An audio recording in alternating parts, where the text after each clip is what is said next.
Here to talk about success, right?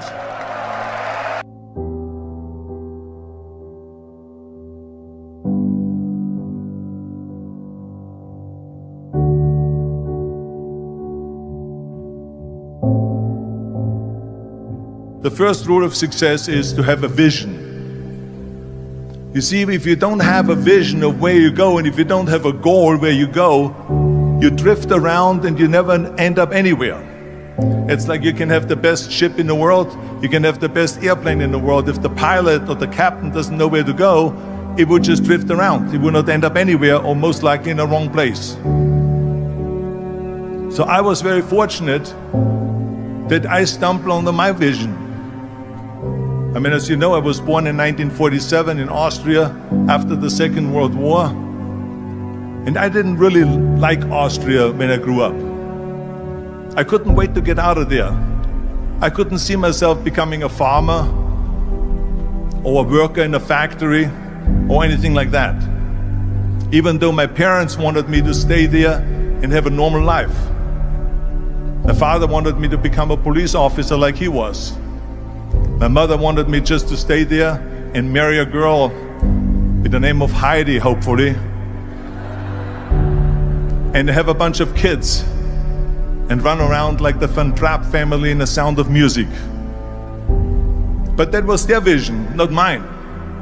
My vision was totally different. I felt that I was born for something special, for something unique, for something big. You know how great it felt that I knew where I was going? Imagine the majority of people don't know where they're going. When you have a goal, when you have a vision, everything becomes easy.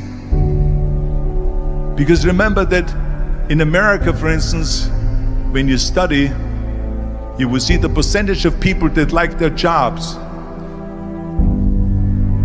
74% hate their job in America. Now, there is not much different when you come to Europe. The majority of people don't like what they're doing because they're really not doing it because they didn't have a goal and they followed this goal. They just aimlessly drift around, and then all of a sudden there's a job opening, so they get that job because you have to work. But then when you work, it's a chore. It's work. It's not fun.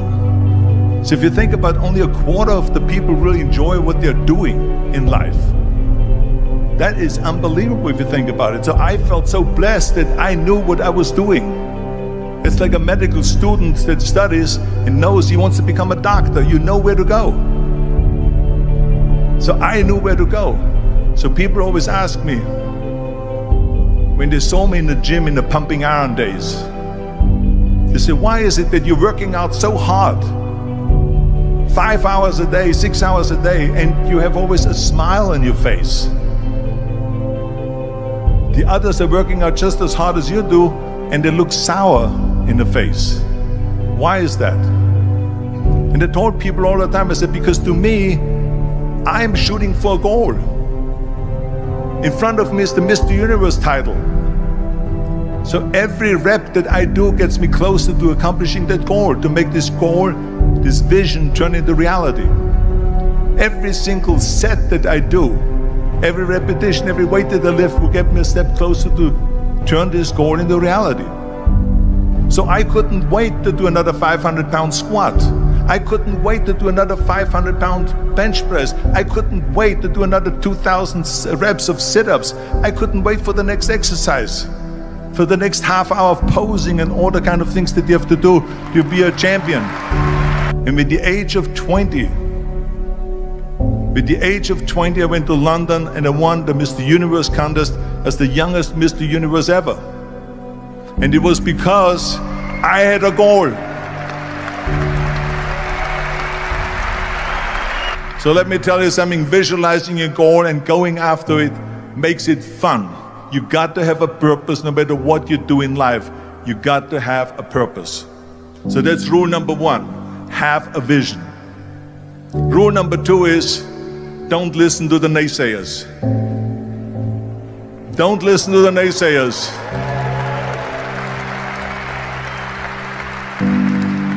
Everything I ever did, the thing that I heard out of people's mouth was, that's impossible. that can't be done or no. So whenever someone said to me, it can't be done, I heard it can be done. When they said no, I heard yes. And when they said it's impossible, I heard it is possible. I'm a strong believer of what Nelson Mandela said, that everything is always impossible until someone does it.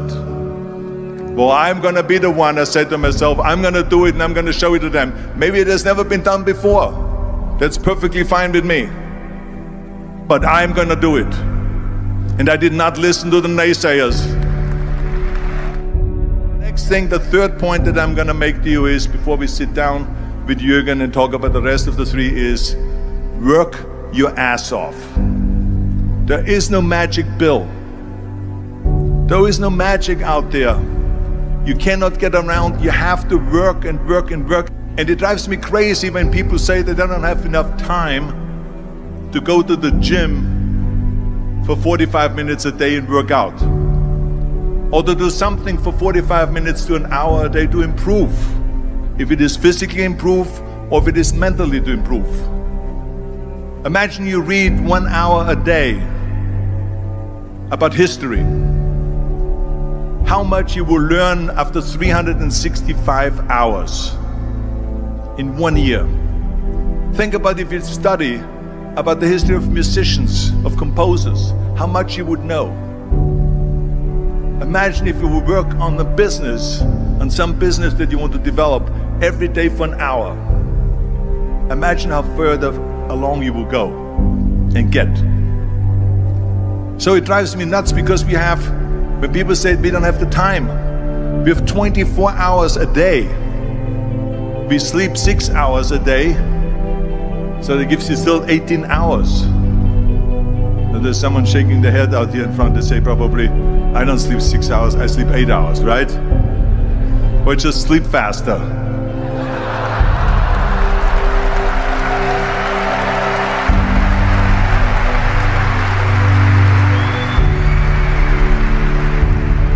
So we have 18 hours a day. The average person works around 8 to 10 hours. So let's assume it's 10 hours, so if you have 8 hours left, then you travel around an hour a day, maybe 2 hours a day. So now you have still 6 hours left. So what do you do with these 6 hours? What do you do with these 6 hours? Then we eat a little bit, then we schmooze a little bit, talk a little bit to people and all that stuff. But you can see how much time there is available if you organize your day. So you got to work hard. I mean, let me tell you something. When I went to America, I went to college. I went and worked out 5 hours a day. And I was working on construction. Because in those days in bodybuilding, there was no money. I didn't have the money for food supplements or anything. So I had to go to work. So I worked on construction. I went to college. I worked out in the gym, and at night from 8 o'clock at night to 12 midnight, I went to acting class 4 times a week. So I did all of that. There was not one single minute that I wasted. I became very friendly with Muhammad Ali in the 70s. And Muhammad Ali worked his butt off. And I saw it firsthand.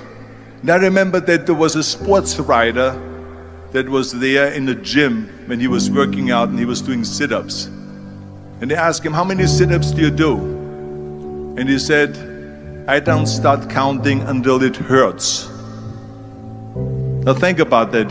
He doesn't start counting his sit-ups until he feels pain. That's when he starts counting. That is working hard.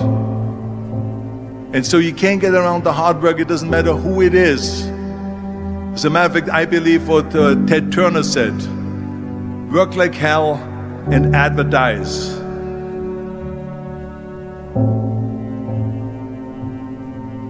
You get it? Work like hell, go to bed, and early to rise, work like hell and advertise.